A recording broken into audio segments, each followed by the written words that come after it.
All right, welcome to another episode of the Independent Wrestling Shootout here on the JTR Podcast Network. This is Mark Rebin coming to you with the Noodles position in Champaign, Illinois, joined as always by my buddy Minderz. And there's a lot of wrestling this weekend. Yeah, are we done yet? I think so. We just have to talk about it now. We're not done. There's a lot of wrestling this weekend. Yeah, it's true. Although I think I'm going to take a break. Yeah. I'm going to take a break. Yep. We're going to talk about we got a lot of Dreamwave to talk about from this weekend. Yes. We got a lot of GCW to talk about. GCW, we got Jersey Championship Wrestling, we got House of Glory, we got the Juggalos, we got all kinds of stuff to talk about. I hope you have all the results from House of Glory, because I didn't get through all of it. I got it. I saw the end. That was all that really mattered. Yep. And then if that wasn't enough, Minderz, we do have a guest today, too. We do. If you can tell. It was a Minderz get, by the way. It was a Minderz get, and it's also on your shirt because you're a shameless suck-up. I am a shameless suck-up. So the Forgotten Monster, Lim-Bo, will be joining us today. Yes. He's got to get everything set. Mm-hmm. He's a little crazy because, he joined the Temple of Basil, and it's a little weird. Yeah. He's... And then he's in two different tag teams. Yeah. Each more crazy than the previous. They're both crazy. They're both ridiculously crazy. Yeah. Elysium and... Depravity and Temple of Basil. Right. Maybe we can keep them all straight. I think if anybody can, it'll be you. I don't know about all that. Since you're their buddy. I guess. Hey, what do we want to talk about, though? Because we got about 15, 20 minutes before he's on. Well, let's start with some of the stuff from this past Friday, Minderz. We had... let's start with... Do you want to save all the Dreamwave stuff for all together, or do you want to... Yeah, let's try to save it all together. Okay. Well, how about we talk GCW? Because I really want to get into Bloodsport. Okay. Well, let's talk GCW. We'll talk about the Hit 'em Up show first. That was on Friday.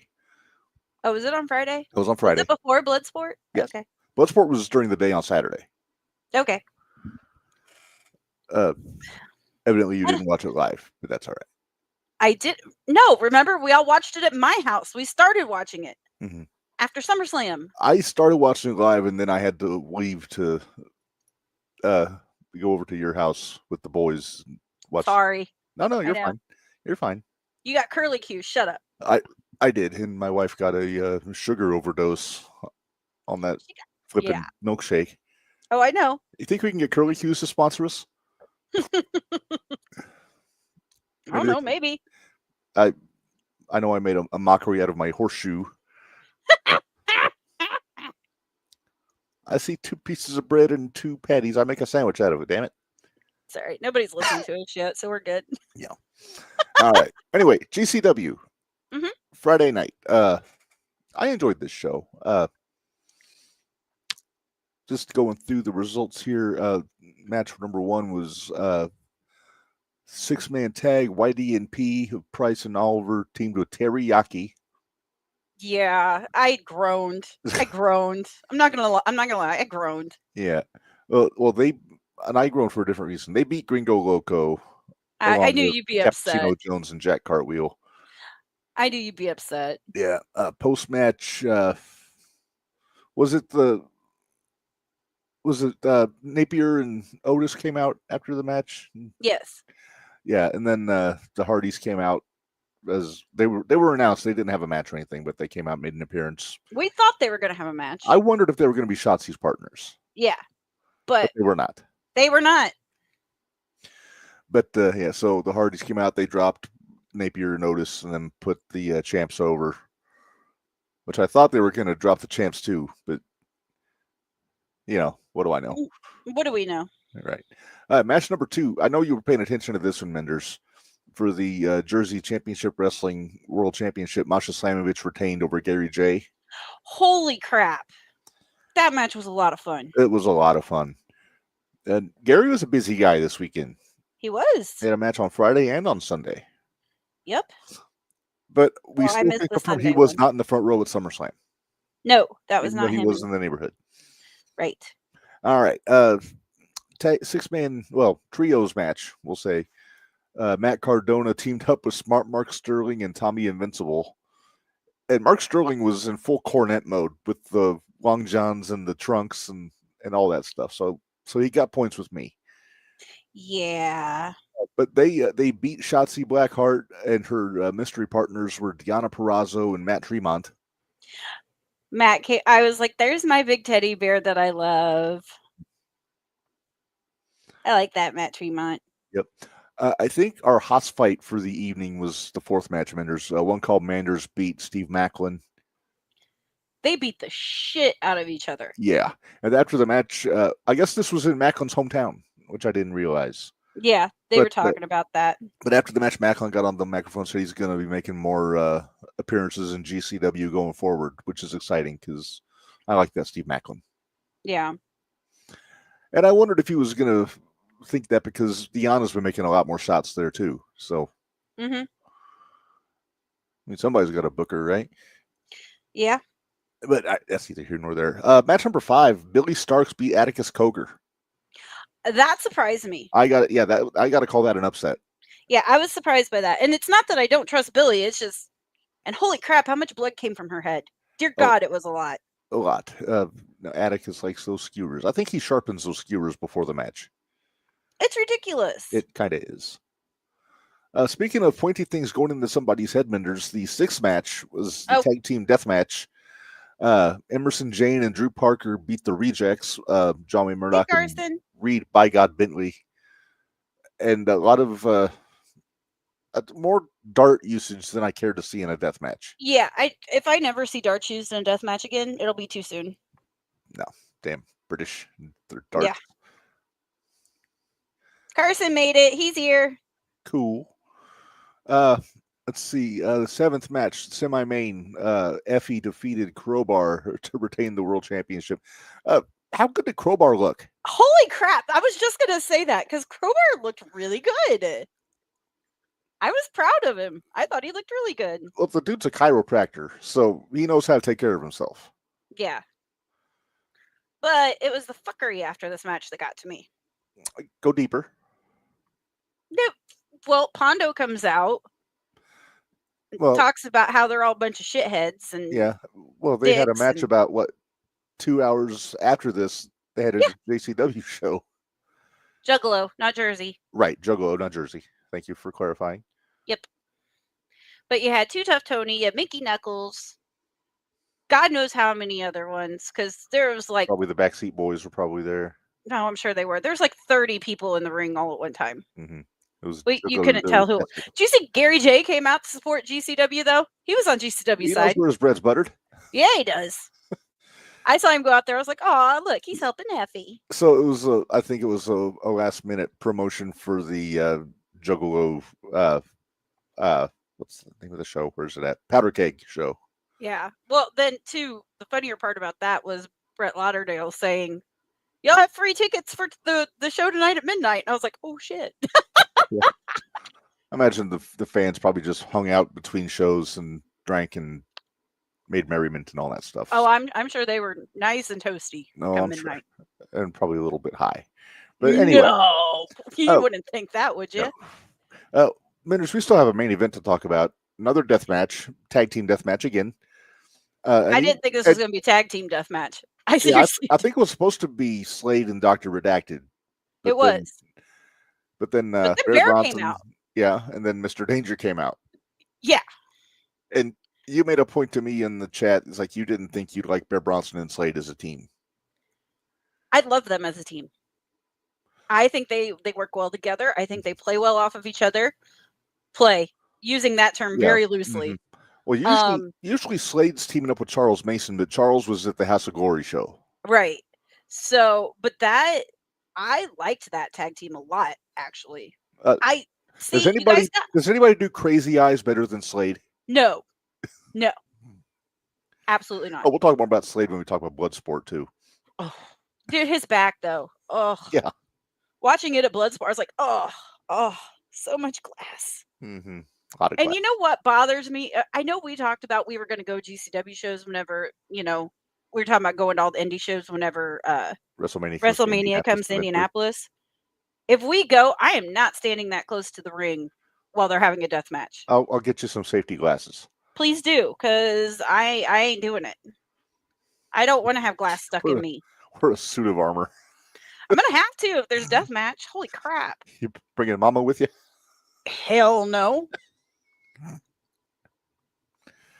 Hey, I know we protect her very well, but I don't think we can protect her that well. Not from all of that. We had a hard enough time protecting her at the War Game show. There's not a lot of older folks at these GCW shows. No. Not at all. So, so Bear Bronson and Slade beat Dr. Redacted and Mr. Danger. Do you think Mr. Danger was jealous of Dr. Redacted because he doesn't have an advanced degree? Maybe. He wasn't Dr. Danger. He was just Mr. Danger. Well, they called him Dr. Danger. For tag team harmony? Yeah. Is it what Veda Scott? Isn't that her name? Yeah. She was calling him Dr. Danger. Mrs. Speedball. Yeah, Mrs. Speedball. She was calling him Dr. Danger. Mm-hmm. So, right. So that was Hit 'Em Up. Let's talk about the Juggalo show because I didn't catch it. I wish I would have. I didn't either, but I have the results. Results? So, okay. We're going to have to go back and find that. I bet it's on their YouTube. It's on probably on Triller. No, it's not on Triller. Oh, so I bet it's on their YouTube. Probably, yeah. All right, so Powder Keg for Juggalo Championship Wrestling. Match number 1 was a handicap match. Congo Kong and Mr. Happy. Okay, I hope that's two different guys. Can we just take a minute to think that they had a show called The Powder Keg and they did not get the Powder Keg Jimmy Carrot on there? That just seems wrong. Right. They don't know what they're missing. They don't know. But anyway, Congo Kong and Mr. Happy was, again, hopefully two guys, beat Buddy Tomas, Carazone, and Johnny Vega.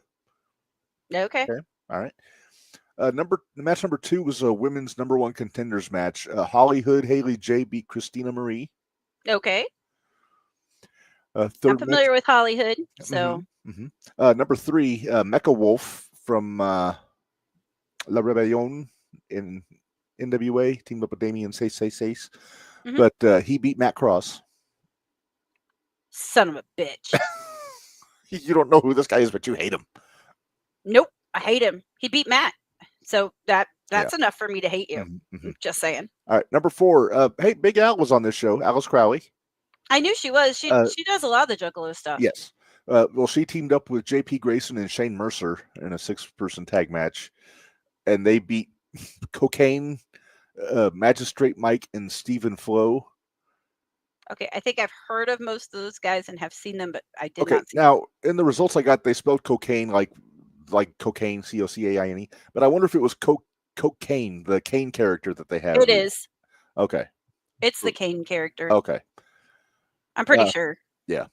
JCW American Championship, Caleb Conley and Willie Mack went to a no contest.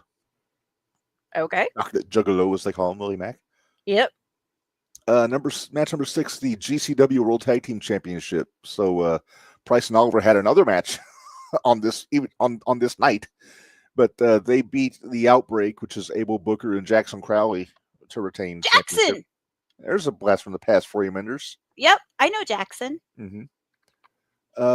Then match number 7 is a death match. Drake Younger beat Joey Janela. You said it right. I'm so proud of you. I did. I'm reading it, so. Yeah. And then the main event was another tag team death match. Team GCW, which was Minderz, Murdoch, and Tremont. And Team JCW, which was Too Tough Tony, Madman Pondo, and Mickey Knuckles, went to a no contest. Is that the one that Murdoch got hurt in? Yes, where he got basically set on fire. By the way, I'm glad you mentioned that because I wanted to make sure we got this put out there. There is a GoFundMe. Well, it's not a GoFundMe, but they are looking for donations to help Murdoch out because he did get lit up, no pun intended, on this show. Yeah. So if you want to make donations, Murdoch did release his payment information there. There's just PayPal and his Cash App here on the screen. If you feel inclined to donate, I'm sure he would appreciate it. Yeah, and I'm sure a lot of our listeners know who John Wayne Murdoch are. Yes, he is the Duke. He is the Duke. All right, so yeah, just and I did share this on the Shootout Facebook page also. I think you can go back and find it. Yeah, I saw you did. Yeah. All right, run through. Is that it? That was it for the Juggalo show. Okay. What? We have a guest. We have a guest. Minderz, you want to do the honors? Sure. So, one half of the Tag Team Elysium, one half of the Tag Team Depravity. It is the Forgotten Monster, Lim-Bo. Hi. Hello. How are you? Awake. For reasons I do not know, but here I am. To see us. That is why you are awake. To see us. Oh my He's goodness. like, yeah, sure, I'll go with that. Yeah. All right. First two questions, our usual questions. 1, how did you get into the business? And 2, who is your favorite wrestler? Decide yourself. How I got into the business. Well, I've been a wrestling fan since I was about 3 years old. According to my family, they had TV on one day, flipping channels. I was being annoying. Wrestling came on. I shut my mouth. Been there ever since.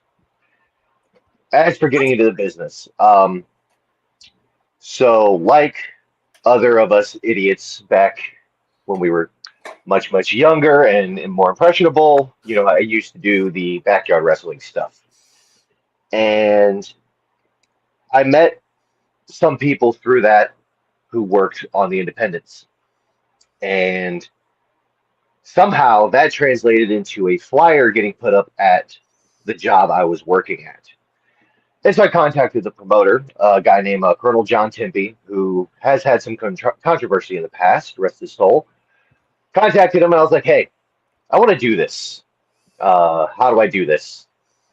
And he's like, well, we're trying to book a show at the Interstate Center in Bloomington, Illinois. Come on down, we'll see what we can do. And I'm like, okay, this doesn't feel right.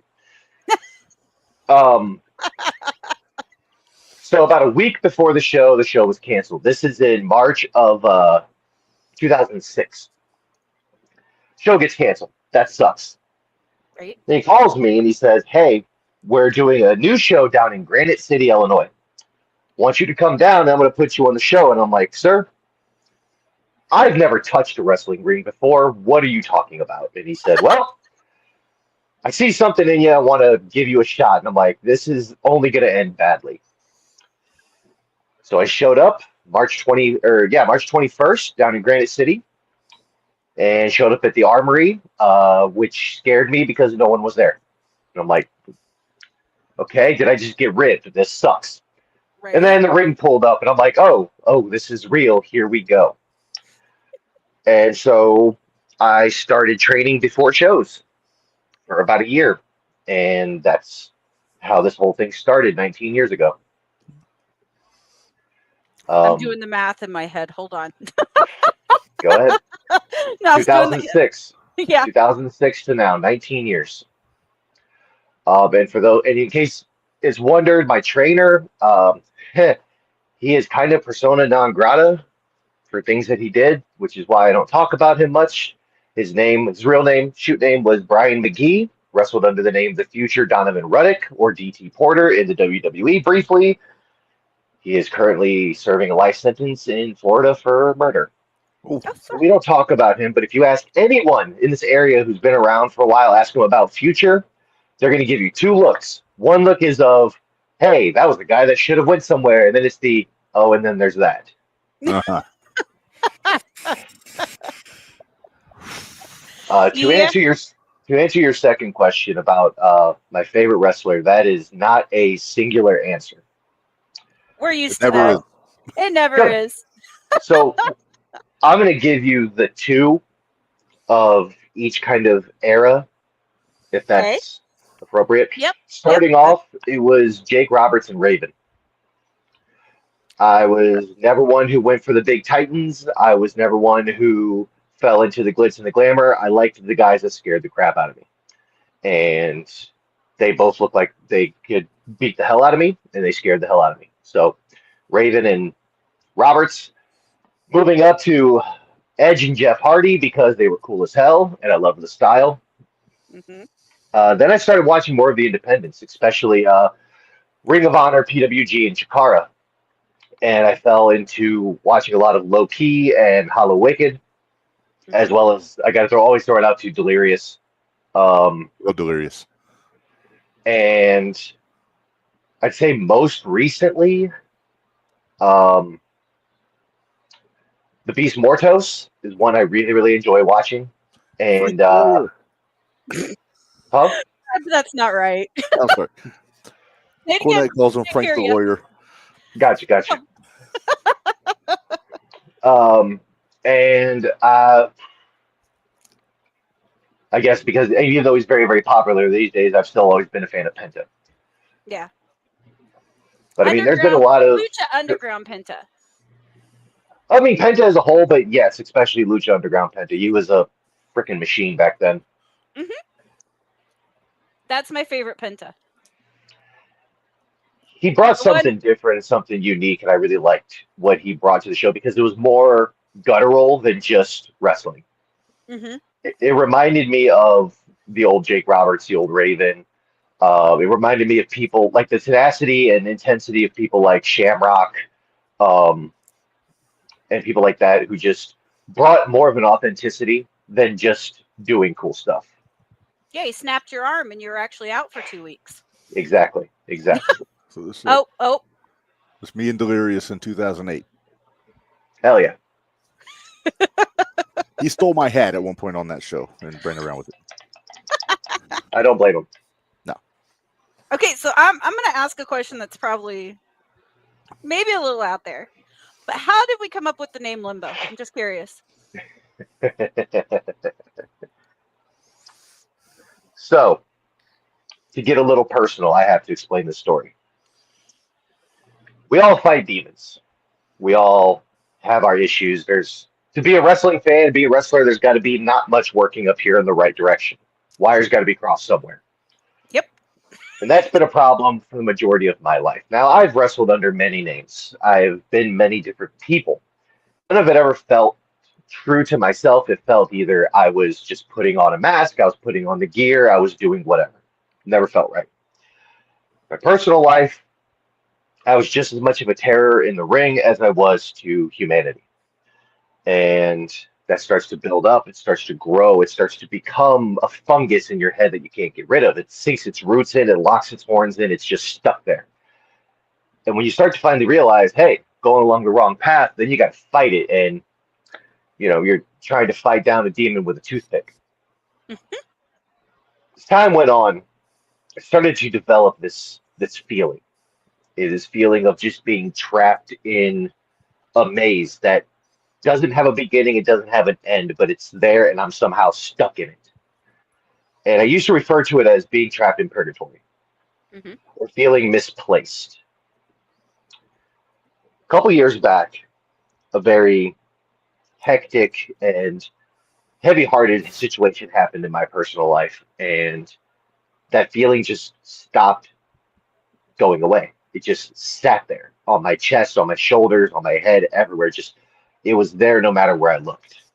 And I stopped referring to it as purgatory, and I started referring to it as limbo, that I was trapped in limbo. When I moved, because I had briefly moved across the country to the East Coast, and when I moved back, I had technically retired from wrestling. Technically, I had stopped wrestling in 2016. Came back for one more match against Jimmy Carrot in 2018. That was supposed to be my retirement match. I was done. I was fully out. Nothing more to do. Right. Then I moved back, and the first call I made was to a promoter saying, hey, so do I still have a spot? And he's like, yep, I still have your stuff. Come get it. So I did. So I came back as my old character, Phage, and it just never felt right. It just felt like I was going through the motions. Then a big situation happened, as we all may recall, with good old PWA. Good old PWA. And there was some time, because that was the only place I was working at the time. And so I took a little bit of time, between all the stuff they were doing and trying to fix their problems. And I was like, it's time to rebrand. Like, I've always joked that I'm the master of 1,000 gimmicks, but it was time to finally do something right, something that felt right for me. So I sat there thinking, just trying to figure it out, trying to figure out a mask design, trying to figure out everything. And then I started thinking about Batman. Started thinking about the first Batman, the Batman Begins movie. If you all remember, he tells Alfred that the reason why he does the bad is because bats are his greatest fear. He wants his enemies to share his fear. And I like that, symbolism. It's one of the reasons I wear a Red Hood logo on my chest, because I believe not only should you be reminded of the pain you've been through, but you should also let the punishment fit the crime. So I thought about that, and I was like, how can I do the same thing? How could I? What could I be? Because I'm sick and tired of living with this pain in my head. I'm tired of suffering alone. I'm tired of me only dealing with this demon, with this crap that I'm fighting every day. I want to take this and punch people in the face with it. I want to bring people into the pain so I don't have to suffer alone, because no one should suffer alone. Right. And I thought about it, and I was just like, what if I become Lim-Bo? What if I become my greatest pain? What if I become the thing that sits inside my head? Give it a face, give it a name, give it the ability to finally do what it says I should do, and bring it forth to everyone else. And when I started telling my people about it, they laughed at me. Mm. It's a goofy name when you first hear it. And I understood. And I was like, I get it. I do. But imagine laughing while you have a 300-pound hammer being thrown in your face. You're not going to laugh anymore. No. So it started to make sense to me. And as I started to sit with it, I started to think about it. It just became the idea after that. So the creation of Lim-Bo, in the short version after giving the story, it is all my insecurities, all of my pain, all of my hurt, my aggression, the bad things people have done to me, the bad things I've done to people, all of it that has sat there and tormented me for so many years. And I'm finally giving it an outlet to hopefully leave me the hell alone. Unfortunately, it'll never leave me alone. So now I become everybody else's problem. That's okay. There's some of them that I'm perfectly fine with you becoming their problem. Take them out. Don't care. Reb, I'm gonna let you. I did 3 questions. It's your turn. All right. Well, I'm gonna focus on the fact that you were a part of 3 groups that are, I guess, similar but very different. Of course, we got the, I guess, would you call it a complicated relationship, Minderz, with the Temple of Basil at the moment, considering what we saw. It depends on which promotion you're talking about. Okay, because I remember seeing you lay out Carrot after he dropped the ABW title to Cobra back in May. But then you've got Depravity with Napier, where you're still the ABW Tag Champs. But then you've got Elysium with Kai Faden, which. So, how do you balance all of these groups as you're going? The simplest answer is going to be, we are not the kind of individuals who approach another one and go, shake my hand, let's be friends, let's do a thing. We're not cookies and cream. Who we are is we are warriors bound in blood, in violence, in brotherhood. We keep each other in check. If you get out of line, we're going to knock your own teeth out. We're going to pick you up and tell you why we did it. We can go to war with each other because we can go to war. Sometimes you just got to get it out of you. If anyone's ever watched Braveheart, sometimes you just got to punch your friend in the face. Sometimes you got to, knee him in the jaw and remind them of, hey, you screwed up. This is what you deserve. Mm-hmm. Minderz Law. Yeah. Well, I will say when you put Carrot down, it looked like he was ready for it. He turned around and put the hands. I was like, do what you got to do to you. Carrot, of any of us, because he's the one who kind of created the symbolism of what we do. He knows more than anyone that when you cross the wrong line, when you lose yourself, when you lose your place, it's the people who have your back that are going to remind you in the most violent way possible.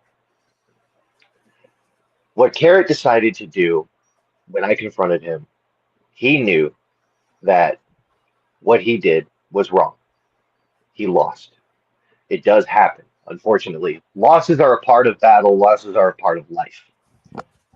But punishment is something that we dish out to each other. No one else gets to punish us. If somebody else had come down to the ring at that point in time and tried to lay him out for any sort of reason, I would have knocked their block off too. I still would have knocked his off as well, because that is how we keep each other in check. No one wants to be hit by us. We don't even want to hit each other. It hurts. But if it teaches you the lesson that stops you in your place and reminds you of who you need to be and what you're doing wrong, so be it. But that is how we do things in the Temple of Basil. It's a little different than the other two sects, if you will. With Depravity, Napier and I have been a team for 16 years. We have held tag titles all up and down this state, in other states. We've traveled, we have fought each other, we have hated each other, we have ripped each other apart, we've saved each other. We're family. No matter what, Depravity has always stood for one thing and one thing only, and that is, no one is ever going to touch my back because you got this big monster behind it. The Elysium. The Elysium is the answer to the question, what would happen if the god of death and the god of sleep decided to modernize themselves in a pro wrestling ring and try to drag people down to push boulders through the rings of hell. So you bring the ghost, you bring the sleepwalker, and you see what you can do with it. But even then, we are ones who are here to put each other in check. If the fans decide to fall for the ruse, that's on them. They're the idiots, not me. They don't get to write the stories. They can try to speak their opinions of what they want and how they want. Oh, I saw you do this. I saw you do that. Yeah, and what's your point? We are creatures who are going to do what we want, how we want to. If I'm going to beat my friend up over here, and then I'm going to be parading around and dancing ballroom with him over here, shut your mouth and enjoy what happens. Reb, why does this remind me of Trauma Unit a little bit? Like, it really does. For the simple, does. It does to me, because you know how I am. I pick a wrestler, and once I have that wrestler and I'm a fan of that wrestler, I don't care what you do. I am your fan. That is how this works. Unless you do something really, really, really stupid. Mhm. Like, I mean, I don't even hate Lim-Bo, and he attacked Carrot, and I get it. So I was like, yeah, he kind of deserved it. So yeah, I still like them all. But it is what it is. But I'm not one to follow mainstream. That's for sure. That's true. I love my heels. Yeah. Well, Minderz, you dropped their name, so I got to bring it up. Coming up in September, Actually, what? This Friday. What? This Friday, Elysium faces Trauma Unit, don't they? Well, actually, I was going to Depravity because they got Oh. a tag title defense against Trauma Unit coming up in September. Yeah. It's funny, if the show this Sunday would have kept going, I would have had to wrestle them twice in 2 days. Yeah. Because it would have been Friday and then Saturday, or Friday and then Friday and Sunday. Sunday. Yeah. Yep. But are you concerned about Trauma Unit at all? And what have you seen of them? And how do you feel about that? I am definitely concerned. But I'm not concerned for my health. I'm not concerned for either of my partner's health. What I'm concerned about is when you have a team that has prided themselves on hurting everyone that they've ever come across, who have put so many people down, who have stood their ground against everyone who has ever stepped in front of them. And you multiply that and put all of those people in the ring at once. When you deal with experience, when you deal with anger, with strength, with the pride, with the legacy, with everything, it becomes more than just, here's two teams facing each other. Here are four guys facing each other. Here's a nice wrestling match. What you're going to have is you have two sets of people. And I'm talking whether I'm in Depravity or whether I'm in the Elysium, it doesn't matter. Across the board, you have pride, you have bragging rights, You have your own legacy. You have everything you've stood for so long, and you're putting it on the line against a team that's doing the exact same thing. Mm-hmm.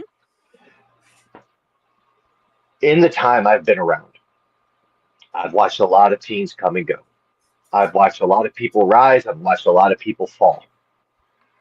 Trauma Unit is one of the few teams I have seen that has held themselves to not only a good standard, but held themselves through the years anywhere on par with how me and Napier have. And that's the kind of competition I want. I want people who know what they're doing, who know how to work with each other. They are two halves of a whole.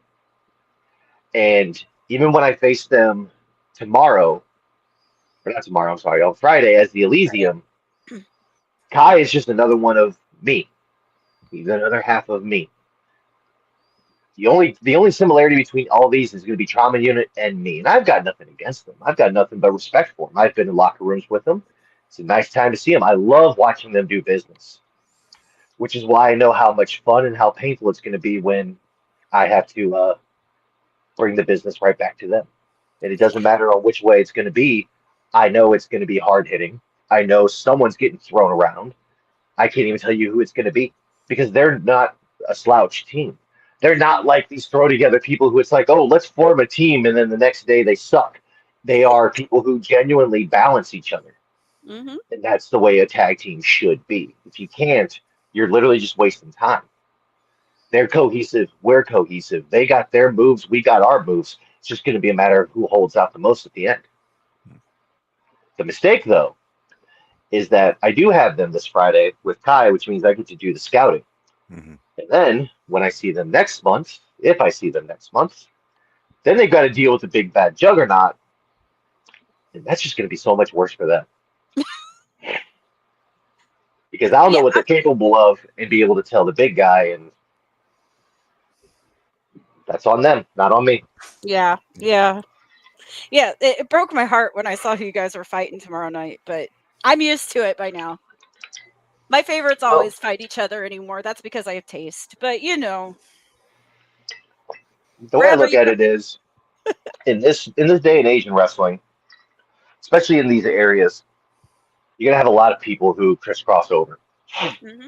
One of the comments that a lot of us make, especially when it comes to All Vermilion as well as New Version, is a lot of the same roster, a lot of the same locker room. So if you end up finding people that you like, yeah, chances are they may end up crisscrossing each other. The best you can do is just make noise. Good noise, bad noise, don't matter. Just as fans, make noise. Because if you're sitting on your hands, just leave. I can't make noise. I'm usually recording that. Why they invented tripods. Ref, get on it. Exactly. All right. Well, let me ask you this: is there any other tag teams on your radar that you want to get in the ring with? Ooh, that is a good question. Thank you. So I'm going to let one cat out of the bag. This is something that was spoke to me recently. I haven't told many people, but I figured why not? We'll talk about it here. So I'm not a person who scouts ahead. If I meet people, I go, I see what they do in the ring, and I'm like, all right, I want to be in the ring with that person. I want to see what happens. Um, but opportunity always knocks when you put the work in. Mhm. And though I don't exactly have a list, I mean, there are some, you know, the light I would love to be in the ring with. But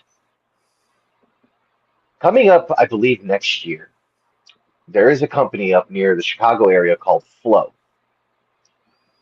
And they want to bring the Elysium in there. And just from that alone, I know that we're going to be dealing with competition that's not only people that we've seen, but people from around the country and possibly international. Nice. And that is what I'm mainly looking forward to because that's going to be pushing me to my limits because it's people I'm not going to be ready for. Most of the people around here I'm ready for the most part. But this is going to be going somewhere beyond that. And it's something I'm really excited for. As for if I had to throw any teams out there, I already mentioned the Light. I know what they're capable of. I've seen what they can do. I enjoy them. Not only as people, but as people in the ring as well. I would love for the Elysium to get a shot at the 0-1 tag champions. I would love to take those belts from them. Not because of anything against them. I want those belts. Yeah. All monsters got to hoard something. I got no problem hoarding gold. Perfect. Other than that, I mean, Napier and I have been in the ring with War Beast a handful of times. I'll get in the ring with those guys any day of the week again. They are so much fun to be in the ring with because they're one of the few teams out there that's actually going to hit you, and I am all here for it. I'm remiss trying to remember their name. There was a team. I remember the guys' names: Scorpion and Hammer. Yeah, I know what you're talking about. I don't remember the name of the team. Yeah, and I mean no disrespect to them. I can't by not remembering their name. I had a temporary tag partner when I was in the ring with them 2 years ago. But I want to get in the ring with those guys again. I want to run that one back again because that was a lot of fun. But for me, I kind of treat tag teams in the same way that Lestat treated the Vampires and Queen of the Damned. Come out wherever you are. Ruthless Domination? That's the one. Give me a minute. I can always find something. You beat me too because I think I had it in one of my chats with one of the guys from AVW from that first show I went to. But doubling back on No, War Beast. I'm throwing out a team. Oh, I'm throwing a couple teams out there. One I'm going to throw out is the Hype.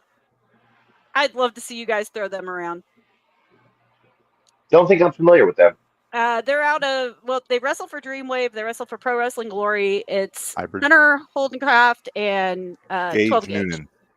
Yeah. They're fast flippy dudes. And Hunter's a big boy though. Hunter can throw you around a little bit. Hunter's a big boy. He can throw you around, but they're flippy guys, and you could have a lot of fun flipping them around all over the place. That is true. Then Latinos Most Wanted, Sabin Gage, and can't remember the other guy's name. Coda. Yeah, it's Coda. Yep. I got a chance to work Coda when he was in Pick and Pop with Darius Luttrell. Nice guy, respectful. I definitely love to get back in the ring with him again. Yeah. Well, and then the Hate Keepers. Oh, the Hate Keepers, yeah. Tupu, Solomon Tupu, and Jay Marston. Gotcha. Yeah. Well, Minderz, I was also the besties are apparently a thing again. Ugh. Fitchett and Vega. Again, I've never been to a wrestling show where more people want to pay full price for alcohol. That's true. That's how you know Vega's doing a good job. That's how you know Vega's a big heel. So we got to explain to Lim-Bo because he wasn't there. But so we were at PWE down at Pops last year. Mm-hmm. And Davey Vega was wrestling, and they said that if Davey Vega won his match, that they were doing like these Vega bombs instead of Vegas bombs. They were doing Vega bombs. And they said if Vega wins his match, they were going to cut, those are all going to be half price. Mm-hmm. I've never heard a crowd root for full price drinks in my entire life. Yeah, but they didn't did. care about the half price. They wanted the Vega. They didn't care about the half price. They didn't want him to win. I was like, that is genuine heat. That's a good thing. that is genuine heat right there. But yeah, that was interesting. So when are you going to get down to PWE? That is a question I do not have an answer to quite yet. And I think a lot of that comes down to timing and the need to reach out to see if there's a spot. Yeah. Because often, and this is an issue that happens a lot of places, I'm not going to name drop specifically, but you'll catch on very quickly. There's a lot of places who they have an entire lengthy roster and there's no room for anyone. So a lot of people who should be on the shows are getting cut for people who should not be on the shows. And for me personally, I'm here for the show. Right. I'm here to take the show over to make sure that it's going the way it needs to and do my role in it. I'm not here for myself anymore, other than just I enjoy it. It's what I like to do. But I don't want to take a spot away from someone who deserves it more than I do. I don't want to take a spot away from someone who should be there before I should be there. It's one of the reasons I feel things out or wait for other people to contact me. And that's not me because I think I'm a superstar. I'm not. I'm just some dude that hits people. But what that tells me, if someone reaches out to me, it's not a, oh, I want you to take a spot from somebody else. It's, hey, what you bring, I have a spot for, and I want you to come fill it. So that I don't feel like I'm weaseling my way into something where, let's say hypothetically, Napier and I were to go somewhere and we find out, oh, they had this other monster team that they were going to push to the stars, but instead they're going to bring us in to do that and just bypass them. No, push them. Bring us in later. Give them an opportunity. Yeah. Although I wouldn't hate depravity against the hooligans. You're a jerk. You are a jerk because you're teasing me with a good time, and I don't like you right now. I have a history with the hooligans. Oh. Theoretically, my tag partner and I have worked them before. A couple times. Under different characters, under different looks. We have. I've been in the ring with them numerous times. But this was back when they were a little more restless. Mm-hmm. That's the word I'm going to use, restless. Now, I've heard that they have, like myself, seen the error of some ways. They have become better versions of themselves. They've calmed down, just like we all do as we get older. Mm-hmm. So to run it back, I mean, it'd be, last time was probably about 10 years ago, but I wouldn't be opposed. But yes, it has happened before in the past when we were all much younger and much more restless. I have to ask, were you ever in the ring with Neil Diamond Cutter? So it's weird so I've never worked a match with him. Let me say that for the record. I've never worked a match with him. But as he is somebody who, like me, has evolved gimmicks, changed characters, and changed names, it always throws me for a loop every time I hear him as NDC because I knew him as Sly.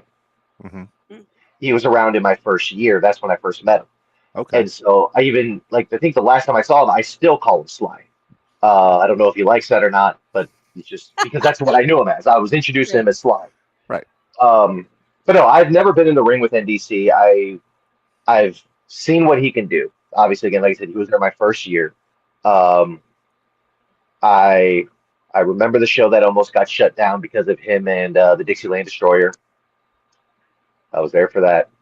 But yes, I'm very familiar with his work. Okay. Yeah, he was back in about 15 years ago. I'd go to the IWA shows when I lived up north, and Minderz, he was basically the hooligan Spike Dudley. Yes. He was the guy that would take the crazy bumps and everything in the trios matches. But and had the world's longest entrance. Yes. But the last time I saw him work was when Sammy Callahan stuffed him in a garbage can during a street fight. It was the hooligans against Mickey, Callahan, and Moxley. Oh, God. And yeah, it was just craziness. I will say the hooligans have always been ones who can bring it. They are very entertaining, and they are one of the scariest teams I have ever been around because they are genuine tough guys who, no matter what you bring, they can bring it. If you try to get a little froggy with them, they're going to send you to the pond. They are genuine, terrifying human beings. I thought they hated me for the longest time, to be honest with you. I thought they hated me, but it was honestly just because of the fact that I was a shithead, and they didn't like that. Because I wasn't a fun kind, I was an obnoxious kind. But also because of how I worked in the ring back then, I was a lot softer in the ring. I they like people who want to hit. I did not want to hit. And the last time I was in the ring with them, I finally said, screw it, and I started hitting. It was when I finally earned their respect. Okay. Now, I have a question. Did you ever work with New Breed? I worked one show with New Breed. Okay. One. It was at Indianola. It was an outdoor festival show. It was blazing hot. I remember the match because it was a fun match, and I took a move that was really stupid. But other than that, that was the only time I ever worked for New Breed. Who was your opponent? Just curious. His name was Chuck Ray. He was a friend of ours. Okay. I was scared, Reb. I was scared. Were you worried? I was a little worried. I was wondering if it was Pain Train. I was wondering if it was Pain Train. Nope, I've heard the stories of Pain Train, though. They still get whispered in the locker rooms every now and then. I'm sure Narge will be proud. Yes. Yeah. He was my original podcast co-host on our main show back when I started 4 years ago. Gotcha.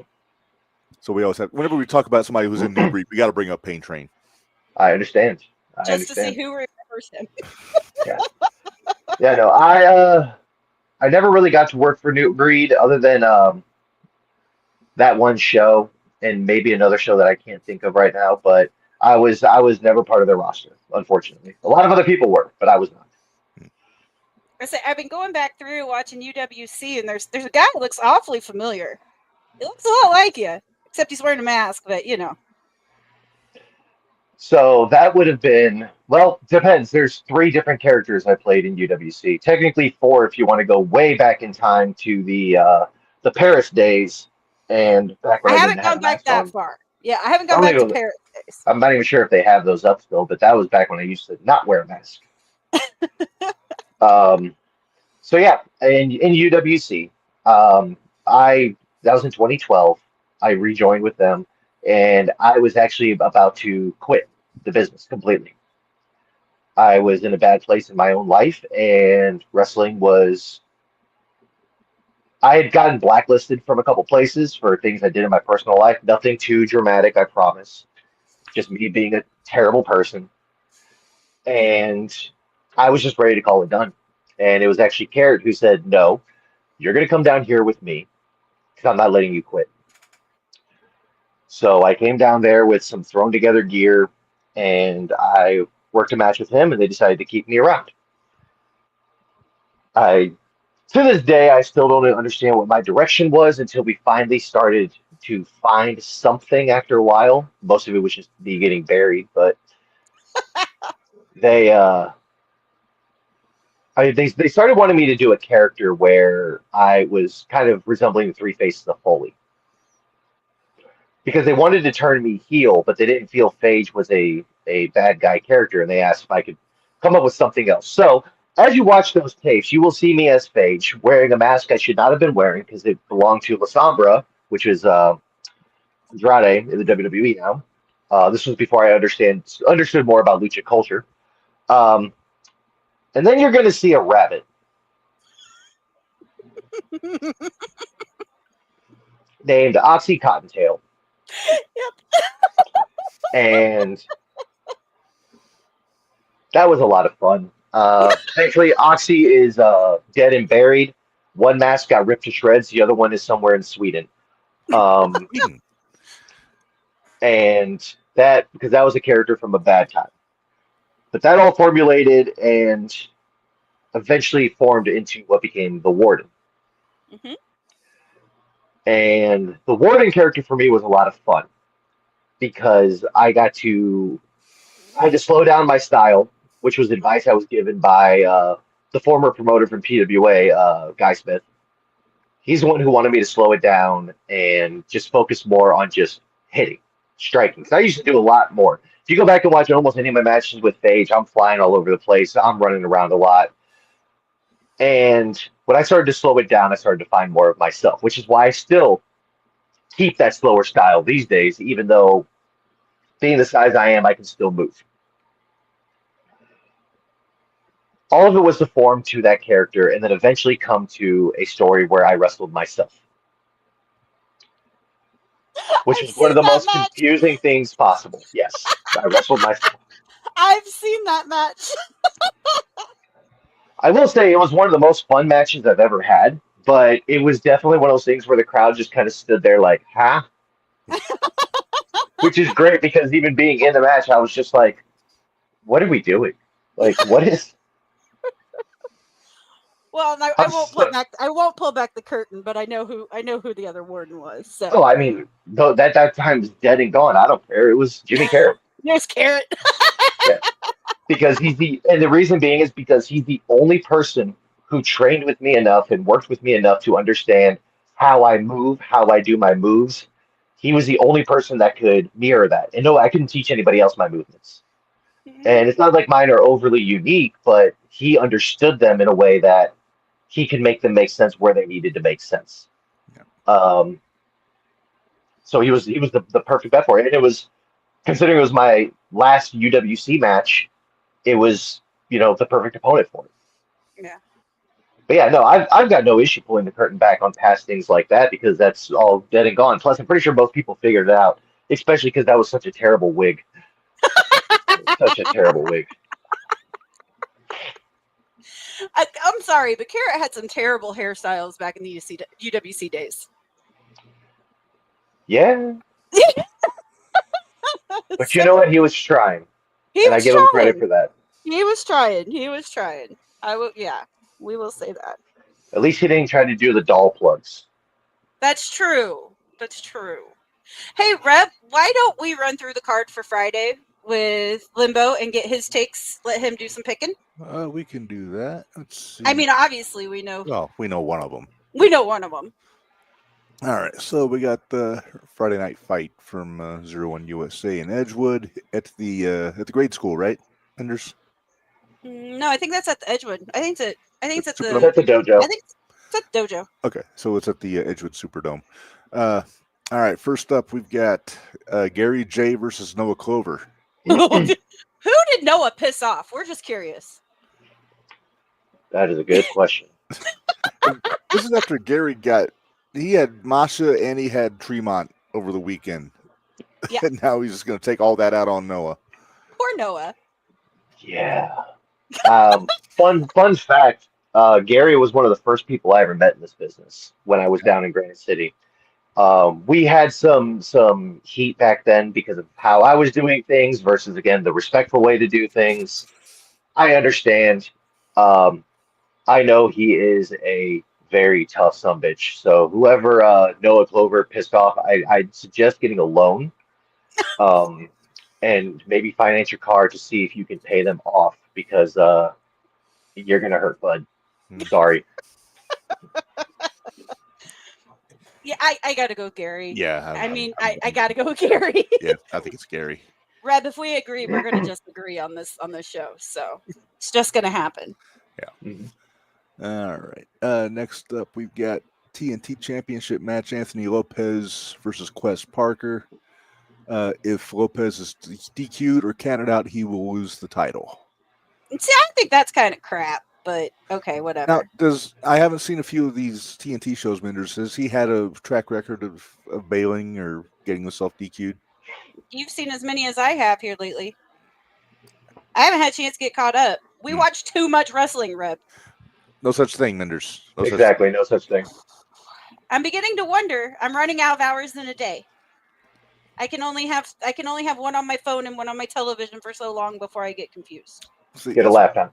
I got an iPad, so I can do 3. There you go. The wife doesn't care for it, but well, if the Cubs aren't playing. But look, here's the way to catch more wrestling. Here's what you got to do. You got to go back and watch old ECW, but only listen to the audio because Joey Styles will tell you everything you need to know what's going to happen. That's true. You do know that we do an extreme effing review, right? Yes. Where we have gone back and we are watching the ECW from TNN days. Mm. The only thing is we don't play all the audio. We don't play all the audio, but I get to read Understandable. all the audio, which is kind of fun. You read the subtitles. I read the subtitles. That's fair. But yeah. Okay, so Quest or Anthony Lopez? Yeah. I think Quest has to take it. If you're chasing somebody for this long, if you're going to war with them this many times and there's this many stipulations on it, if you can't get the job done within the confines of what's happening, it's time to move on to either a bigger and better horse or start kicking small children until you can get back on it. Minderz, remind me, why did Quest get stripped of the title? I don't remember. Sorry. I suck. Sorry. Well, I think Quest is getting it back on Friday. I think it was something to do with a referee problem. Is why he got stripped of it. Gotcha. I'm actually going to go Lopez. Okay. To be different and to irritate people. Mm-hmm. Well, and I'll play devil's advocate on this one. Lopez also has to prove himself that he can do it without any sort of outside anything. So Right. This isn't necessarily a make or break for either of them because they're both very talented wrestlers and they both know what they're doing and they work well, whether with each other or separate. But this is the defining moment of this title for their story. Right. And whoever ends up taking it in the end, they have to move to their next step, and the other person has to recoup and find their next step in a different direction. Yep. So either way, it's coming to a head the way it needs to. Yeah, for sure. So yeah, that's my pick. All right, Reb, what's the next one? Would you quit? You are such a punk. I gotta go do it myself. Apparently. Hang on, I'm on it. Here we go. Hippie Johnny challenging Victor Analog for the 0-1 Heavyweight Championship. Victor is on a warpath. He is. And Victor is a very formidable individual. Johnny is he's not a punk. He can go, he can handle himself. But is it his time to rise up? I want it to be, for his sake. I don't think it's going to be, but I want it to be. Well, and I mean, well, gosh, how long have you known Victor? 16 years? Or pretty close? I've only known Victor for about 5 years. 5 years? I met him in PWA. Yeah, I knew that. Yeah, well, no, I didn't know you. Victor I didn't for know very you long. knew him beforehand. Nope. Okay. Well, then, yeah. I'm going with Victor. I can't go against Victor. I got to go with the champ. I'm with you. Yeah, I don't think the champ's gonna drop the belt anytime soon. Seems to be once you get that belt, they usually keep it for a year and a half. So, and it seems pretty. That one seems like no brainer to me. But well, Hippie's been so focused on tag team. Right, exactly. All right, what's next? Next, speaking of the light, we got the Luminary against Lonzo Romero. And I'm still getting acquainted with Lonzo. I haven't seen a whole lot of his stuff. I'm not going against Jock. I'm sorry. I'm not going against Luminary. Going against Jock and Edgewood is usually a mistake. Yes. Very much so. I've been in the ring with Lonzo a couple times. He can hold his own. He's formidable. His biggest issue is going to be the one thing that Jacques is going to exploit the most, and that is Lonzo is too much of a showboat. Way too much of a showboat. Okay. And Jacques will pick up on that. Jacques got the experience. They know how to pick apart somebody when they find that weakness. In the moment Lonzo takes his eyes off the prize and starts focusing too much on the crowd, Jacques will take him. Yep. I'm agreeing with that. Yeah. Mm-hmm. All right. Well, I think we know who. We know who Lim-Bo's picking in this one. Yeah. Go ahead, put it up there. All right, I'll put it up. So we got Trauma versus the Elysium. It is Devontae and Theo. No Chris O'Brien on this one. Yeah, looking at this image of Kai, he looks like he's not all there. Kai may or may not have been having an out-of-body experience at that time. I actually remember the first time I saw Kai. I don't even remember what he was going by then, but it was back when he was in New Wave Wrestling. And I remember seeing him back then with he had a mask on with like blue glowing eyes and came out and I was like, I like this kid. I'm going to be his fan now. And ever since then, every time I see him, she's like, oh, it's Kai. If that was when Kai was wrestling under a mask. I believe that was when he was the Glitch, from what That him is, and I have talked about, if I recall correctly. he might have been. It might have been Glitch. Which Now version you one? say that, and all I think of is Harley. Glitch from 0-1. But That's yeah, that's one of the things that I actually chuckle at once I realized that there was a glitch in 0-1. That's why I have a little chuckle at it, because it's like that's but I mean that's one of the things with wrestling and coming up with names and characters and gimmicks is there's so many that have been done. Good example. I don't know if you guys are familiar with the Wanderer up in Wisconsin, but mm-mm. before he put the mask on and started doing the Wanderer gimmick, his name was Alex Riley. Oh Ah, jeez. Yeah. okay. And even when there wasn't Alex Riley in the WWE, he's like, I'm not changing my name. Eventually, he did shorten it to AC Riley, but again, that's just one of those things that becomes a little. You got to do your research. Good example. To Yeah. tell on myself, there is a wrestler down in Mexico. There's a luchador who's also named Limbo. I didn't find out until about a year after starting this character. But it's like I'm not starting over again Hmm. Right. unless he makes his way up to the States. Because right now I think he's just working out of Bandito's gym. Um, but it's like if he makes his way to the States and gets signed somewhere, then yeah, I've got to do something about it out of respect. But until then, it's like, no.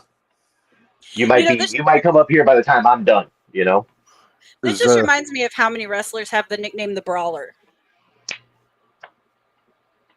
and most of them don't brawl. yeah. Right. Uh, Although there is one that we adore that does brawl, but yes. After a few Bud Lights, but after a few Bud Lights, but so is that the reason why you put the hyphen in your name to differentiate between yourself and the Limbo that's down there? Yes, but also because I thought it would be humorous. Um, so I'm a comic book dork outside of the ring as well as many other things. And one of my favorite jokes is the Spider-Man joke, where when you say Spider-Man, he'll tell you, you're kind of saying it correctly, but you're missing the hyphen in the name. There's a little space, a little pause between Spider and Man. So it's actually Spider-Man, not Spider-Man. And I thought to be annoying to everybody humanly possible, I was like, well, there's already a Limbo, so I'm going to be Lim-Bo. There's just that little hyphen. That way I could annoy people when they go, oh, hey, Limbo. No, it's Lim-Bo. You're forgetting the little space. Little space. Okay, I need to remember that next time I do commentary, so I don't yes, say it please wrong. do.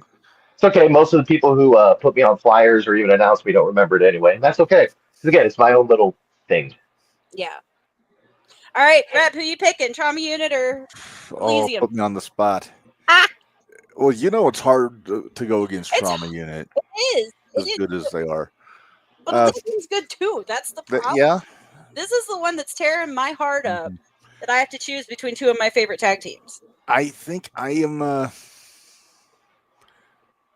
We don't know who all from Trauma Unit is going to be there. Right. Is Casey going to be there? Is O'Brien going to be there? Right. I'm going to go with the Elysium because there's a kid we haven't talked about yet that I know you've been teaming up with here and there down there Ugh.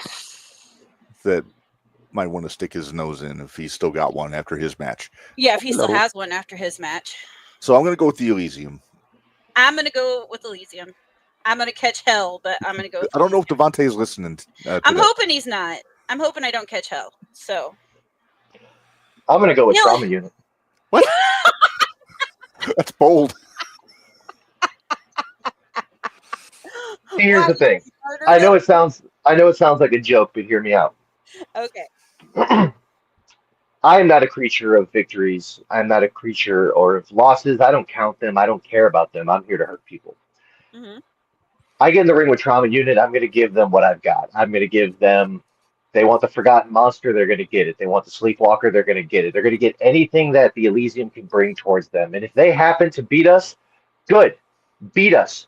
Win. Get that victory. Because the next time I step in the ring with them, I'm going to hurt them that much more for taking victory from me. The thing is iron forges iron. And you cannot test your iron until it's hit with a freaking hammer. Hit me with a hammer, bend my plates, break my helmet, destroy my pauldrons, that's fine. Because when I come back and I find you again, this time You're not going to break them, and I'm going to break you. And if you happen to break me again, there's no reason for me to test myself against you again. I need to move on. Obviously, my plan is not working. So, yeah, let them win. Let them come and bring what they've got. Let them show. It's just like in the promo we put out earlier today.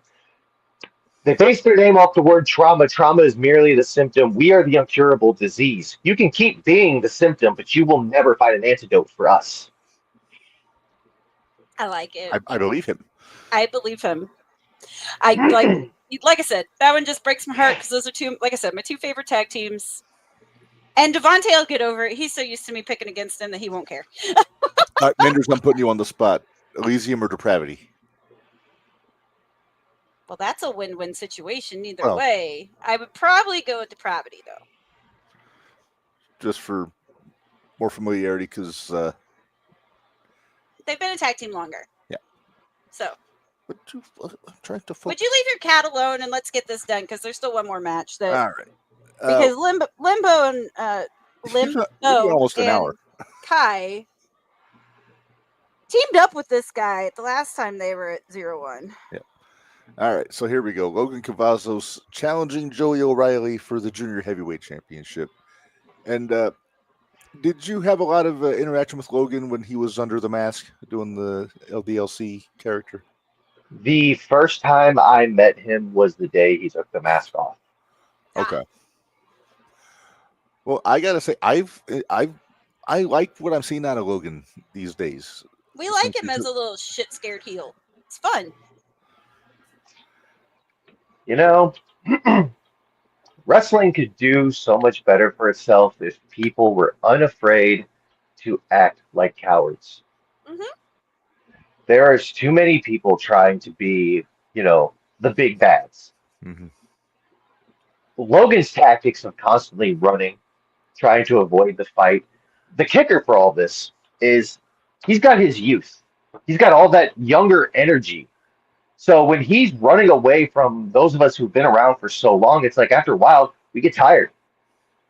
You're wearing us down just from that, and he's still ready to go. He doesn't even need, he is 12 Red Bulls at once and doesn't even need them. Right.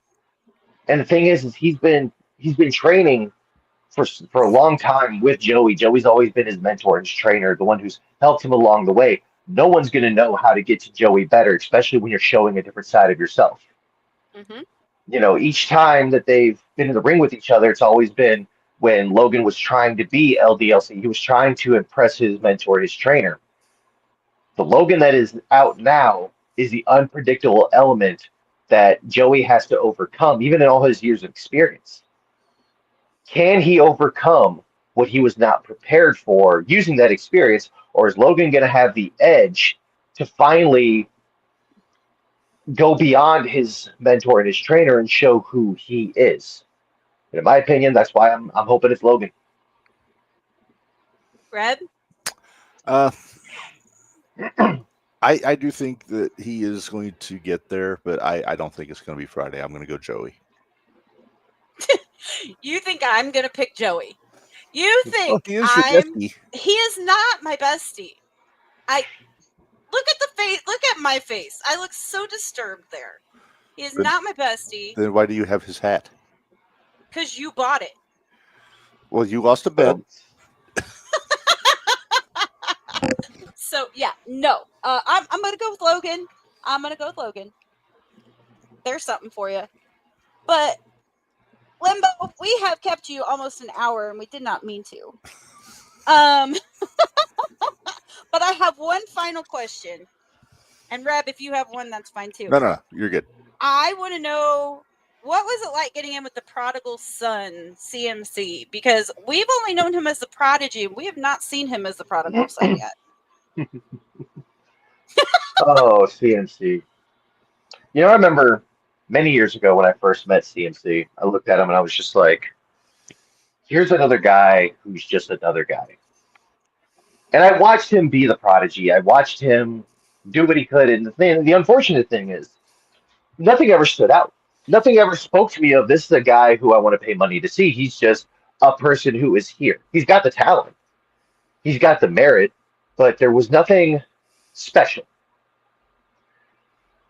Then I came out at that 0-1 show, And I watched him walk through the curtain. And I stared at him, and I was like, now there's someone. Hmm. There is something that stands out. There is something that tells me I'm about to be in for a fight. And learning about him as the prodigal son, learning as what he is trying to be, I see a lot of similarities between him and myself. We are both individuals who we want to showcase to you the moment you see us that we are not to be seen in the same conversation as your typical human wrestler. We are something beyond. And then when you strip away the presentation and you strip away, the extra accoutrement, you find a pit fighter who's ready to take an ounce of blood and a pound of flesh just to get a victory. And when I stood across the ring from him, that's the reason I got in his face the way I did, because he's someone who is just like me in the sense of I'm going to come out here because I want to scare you, I want to put the fear into your lives, and then I'm going to show you why. But of course, when you have two bulls who are trying to prove who's got the bigger, you gotta throw around a superhero every now and then to do that. But CMC has definitely come into his own and showcased himself as a player in this game. He has showcased himself as a fighter that needs to not only be watched, but someone who needs to be worried about.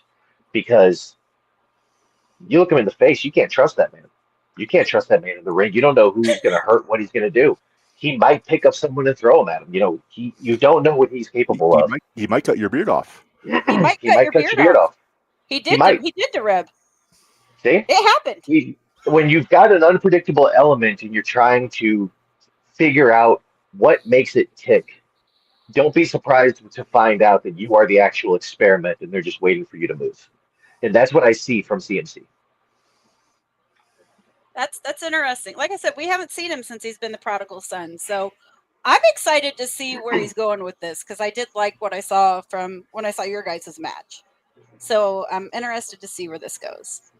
But as long as he can keep the train on the tracks and not derail himself, I think he's got somewhere he can go with it that's going to be special.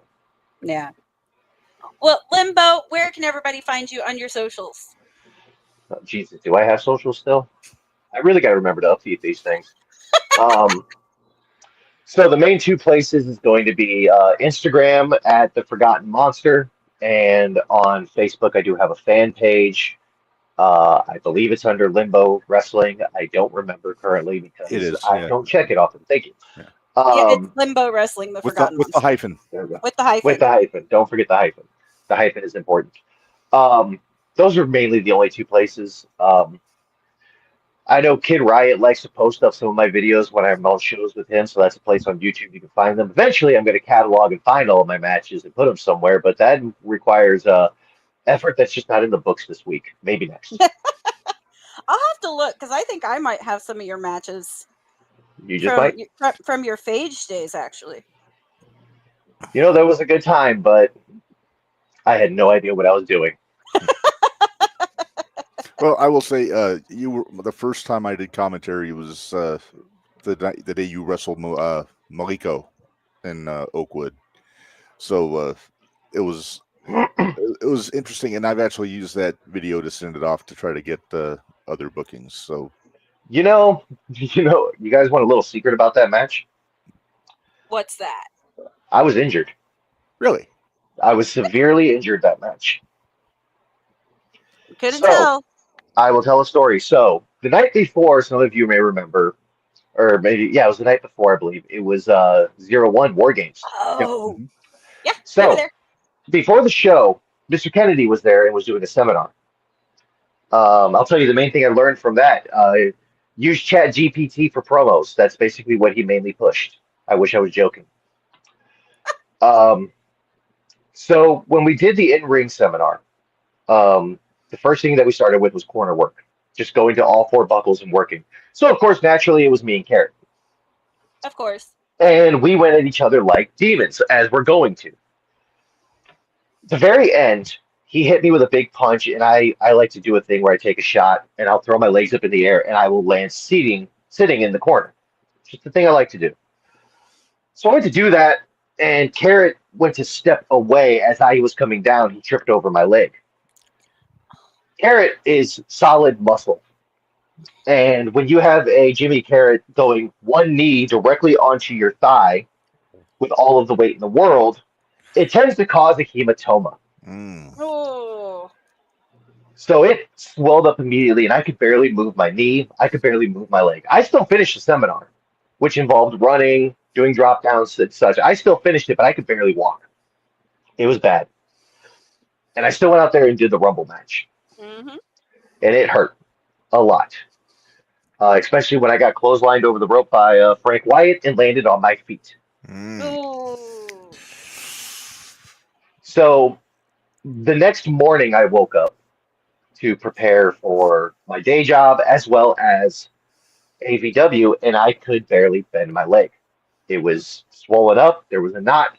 There was bruising that I can send you pictures of. It was bad. It looked like a train wreck. Oof. So I get to the show and I'm limping. I can't move my leg very much. And it's my right leg, mind you, the one I throw everything with. Mhm. So I told Maliko, I was like, I asked him how he was feeling that day before we went to the show or before we did the match. And he's like, I'm feeling a little under the weather. I don't know how much you're going to do. I'm like, cool, I can barely move my leg. Let's go. So everything, like if you go back and watch that match again, you will notice there are certain ways that I'm moving. Like when I'm going to get picked up, I'm stretching my leg completely out in a way that makes no sense. When I went to get onto the do my entrance where I kneel on the ropes, it was very like slow. It's because I could barely move my leg. When I threw Sleeping Beauty at the end, which is my finisher, I could barely lift my knee beyond my waist. That's why he went down as low as he did for it, because I could literally not move my leg. Oh wow. I had to have it like physically massaged out before my match just to be able to walk. And then when I had to come back out and hit Carrot with Sleeping Beauty as well, again, had to massage it out, get it loosened up just to be able to move it. Came straight to the back, sat right down. Normally I'm up doing warm ups, bouncing around, get my blood moving. I was sitting stationary because I could barely walk. Ugh. I worked 4 shows with a leg injury. Oh. And now, I mean, now it's, everything's good and fine. If I'm standing for too long, I can feel a pull on the knot. But other than that, like, it's perfectly fine now. But yeah, I was working that show with an injury. Wow.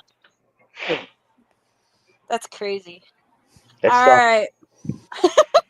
Well, Limbo, we really appreciate you coming on. We're going to have to get you back on sometime. Yes. We're going to have to do this again because we've been playing with the idea of doing like a stories from the road type of deal with Mhm. like Oliver Kane, Carrot, Casey Jackson, Very. putting a lot of you guys in the same group and seeing what happens. So Well, we've got a lot of stories. Just remember that there's some stories just can't be told outside of the vehicles. So we understand that. There's stories But- we told in Minderz vehicle that we can't tell other people either. Oh yeah, there's lots of stories Exactly. told in our video. Yeah. if there's But- I've always joked about making a series about Central Illinois wrestling called Redacted Wrestling because there's so much that we just can't talk about. That was our car drive Saturday, Red. Yeah. Oh boy. Remind me, Limbo. I'll send you just a snippet of what that was. We'll do. But yeah, so thank you so much. We've really enjoyed having you on. Thank We you very will much. be in touch soon. Thank you for having me. Yep. All right. Thank you. Bye. We'll see you later. Have a good night. You too. Red, let's pay some bills and we'll come back for the rest of GCW and Dreamwave and all that fun stuff. All right. Here we go.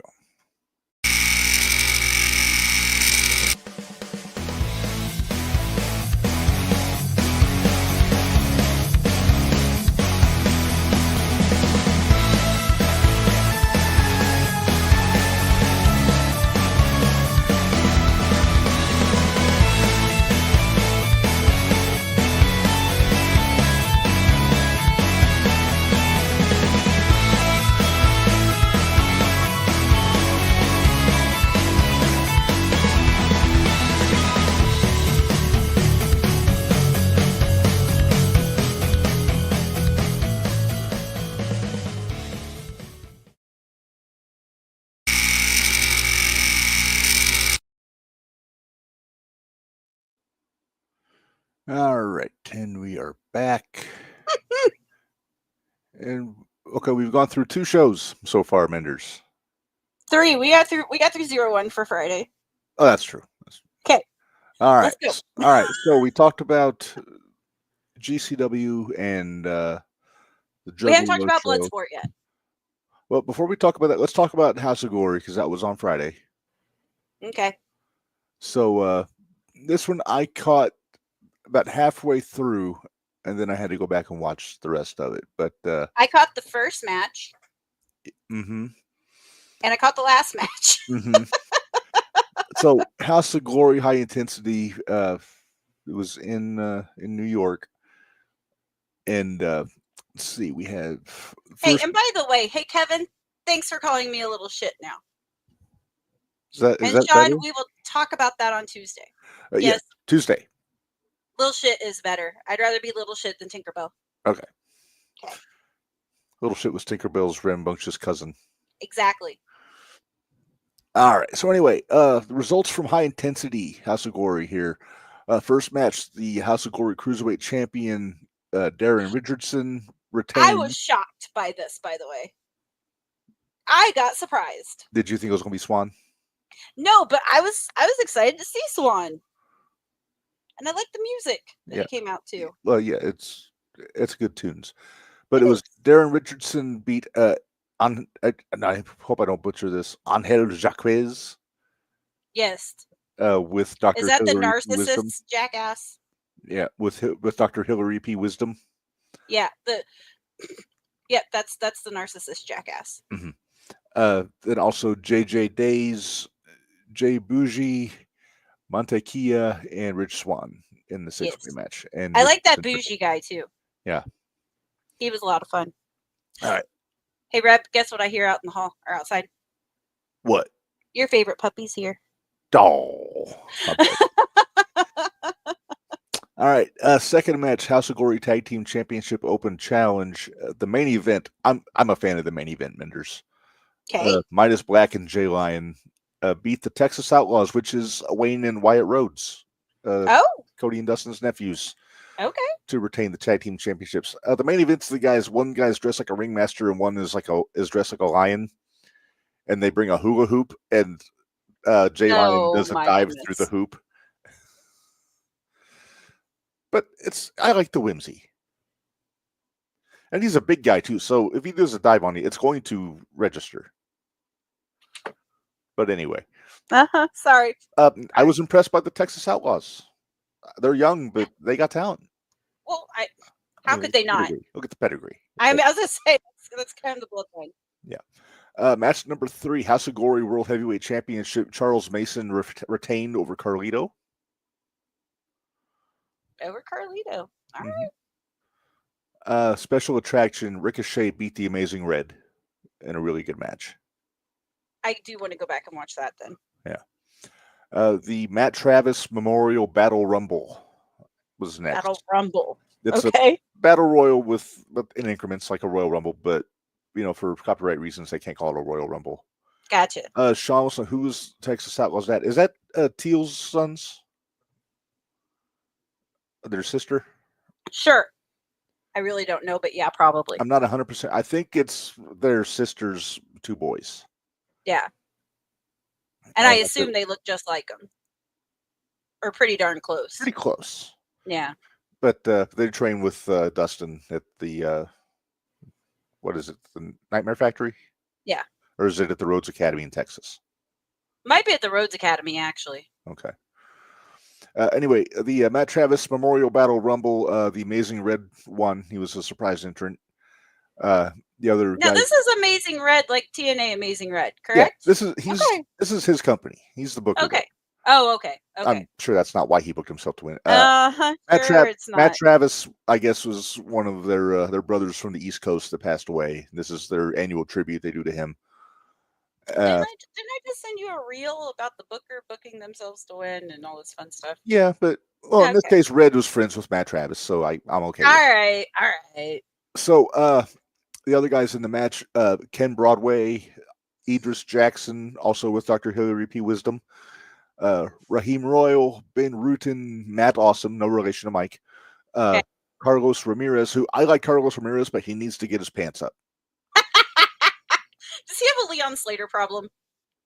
Yeah, but they weren't baggy pants. He just didn't have He just didn't have a belt. Got ya. Jody Ora, Joey Silver, and the Masked Smiley were also in the match. The winner earns the right to challenge for the world title whenever he chooses. So we're Red and Mason. Oh, we could get Amazing Red and Bully. No. Charles Mason is the world champion. Oh, okay. Bully's TV champ. Bully is the Crown Jewel champ. Well, we'll get to it. We'll get to it. Okay.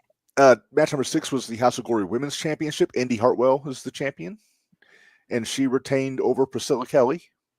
Oh, okay. And after the match, Shotzi showed up and beat up both of them, which is saying something because Shotzi was at GCW right before this show. Yeah, she was. I think that's why she went on early. Yeah. Well, you messaged me and you're like, "Has Shotzi already been on?" And I was like, "I don't know." Yeah, because I watched House of Glory before I watched GCW. Well, I was watching SmackDown, so I flipped it over after SmackDown to watch the last half of it. But yeah, so Shotzi finished her match at GCW, then hightailed it to the House of Glory show, made an appearance, which I appreciate the hustle. Yeah. Then main event, House of Glory Crown Jewel Championship tables match. Bully Ray beat Zilla Fatu with Ricochet assist to win the championship. With a little fuckery. Little fuckery. Then afterwards, yelling at children. Yelling at children was great. Being the obnoxious heel that we love to see Bully be. Yeah. And like I said, he has been making Dave LaGreca introduce him on Busted Open as the House of Glory Crown Jewel champion all week.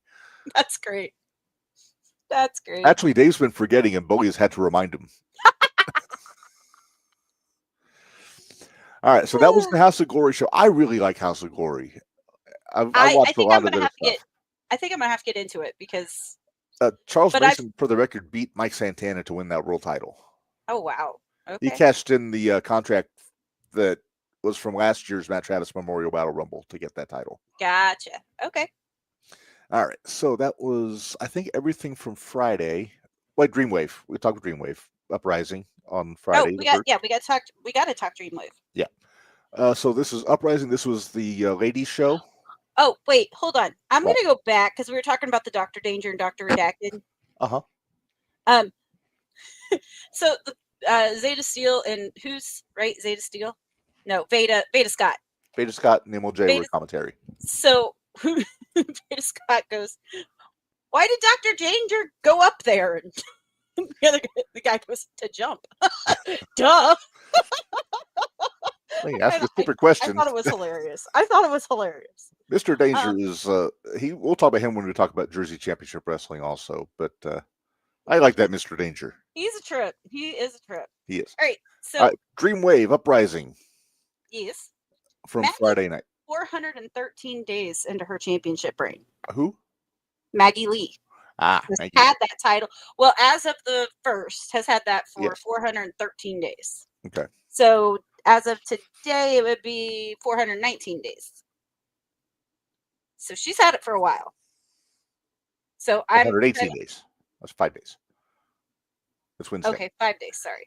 418 days. All right, so here's the results. First match for the Uprising Alternative Championship, Rebecca J. Scott beat Lady Luck. What? Oh, yeah, you're right. Damn it. I'm looking at it right here. I'm seeing it. I know, but I wrote it down from when I watched it. Oh, I see. Match number 2, Izzy Moreno beats Serena Vale. Izzy she's green, very green. Very green. She's good. She got talent. She's getting there. Also, an effective jiu-jitsu competitor in her spare time. She is really, I'm proud of her.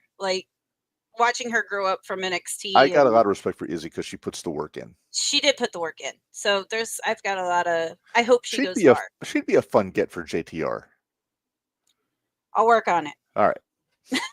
Match number 3, Brittany Brooks defeated Amina Belmont. Yes. JP was the ref on that one. JP. We love JP. I made notes of which ones he refed just for shits and giggles. Okay. Match number 4, Gypsy Mac defeated Reagan Lydale. Both of those girls are making their debut. And apparently both of them are on Zoa. Okay. So they're allowed on Zoa the Rock's energy drink? Well, the ZOWA, whatever it is. Yeah, sure, why not? Okay. I'm fine. I don't know. If that was a joke, it totally went over my head. Okay, then yeah. All right, match number 5. Shazza McKenzie beat J-Rod. Shazza McKenzie is undefeated at Dreamwave. Well, she should be getting a title shot soon. So here's I kind of wrote down some of the little quips about some of these. So she is 3-0 right now. Okay. And for her to beat J-Rod, That's something. that's a big deal. Yeah. That's a big deal. Yeah. Match number 6, Megan Bain defeated Becca with a 3. Right? Becca had a new song too. If you want to listen to her new song, you go to IWTV. Listen to her. She came out with a new song about Megan Bain. She's like their Joe Hendry. Yeah, she's a rock star. Yeah. With a 3. Right. All right. B3 CCA. All right. Number 7, the Living Dead Girls, which is Blair Onyx and Abaddon. How's that for a tag team? I loved it. They beat the. I almost read this as the Whole Twins. It's the Hale Twins, but the font on my notes has an A looking like an O, so I almost said something horrible. But did you get their names? Briar and Sage Hale. Very good. I'm very proud of you. Thank you. Mm-hmm. I try to do my homework. But man, Abaddon and Blair, I loved it. I was so excited. Abaddon, missed opportunity for Tony Khan. Oh, duh. But I'll tell you what, I'm after what I've seen of Abaddon on the Indies, I'm sorry I didn't put her on my top 10 ruined opportunities from Tony Khan. Oh yeah, no, she's definitely ruined. I could have told you that. But yeah, her and Blair. Pronouns: she, they. Abaddon, they. Blair, she. Gotcha. Don't want to piss anybody off. Well, I don't think. Well, no, but yeah. I want to be respectful. We're trying. Yeah. I have actually watched Blair. I've been watching her for about 5 years. Well, you saw her in Noble, didn't you? Yeah. Didn't she wrestle? I saw her in Sky Blue, right? In Noble. Mm-hmm. And I saw her in New Wave before that. Okay. But Blair's always been one of my fun favorites. Get possibly for the shootout. I will try. I almost looked up Abaddon, but Abaddon does not do podcasts. Right. Well, I respect that because you got to keep the character. Oh yeah, no. The reason why Connolly won't do the podcast. Yeah, no, it's fine. Yeah. But yeah, I looked it up to see since they weren't affiliated with AEW anymore. I didn't know if we could get them or not. So. Right. But yeah, they're kind of doing the old school Taker thing where don't pull the curtain back. Right. All right. Main event for the Uprising show was for the Dreamwave Women's Championship. Maggie Lee retained over Jada Stone. It was a damn good. There was fuckery in it. Was there? Yes. Jada Stone took the belt to the face. Then Jada hit JP, knocked him out of the ring. Oh, JP. Yep. He's got to be careful. Jada Stone did a moonsault off the ropes onto JP, another ref, and the athletic trainer, and Maggie Lee completely got out of it. She was standing in the back of it, so she didn't get hit at all. Nope, she didn't get any on her. But so Jada hit Maggie, had Maggie covered. Jada hit Maggie with the belt, had Maggie covered. Then Maggie hit Jada with the belt because, that's how that all works. Of course. And then finally Maggie did her finisher, which is like it's a pile driver, but it's really, I like it a lot. Yeah. Is it like Masha's pile driver, that White Knight driver? Kind of. Yeah, kind of. It's real. I like it. It's like a pile driver. Yeah, because that was Jada Stone's debut too. Just bang my elbow on my desk. Way to go.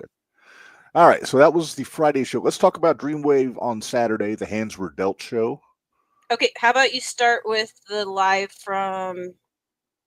Oh, yeah, because that was first. That was actually first. Okay, I don't have these in order on my list, but here we go. Okay, live at the Taste on Saturday. Yeah.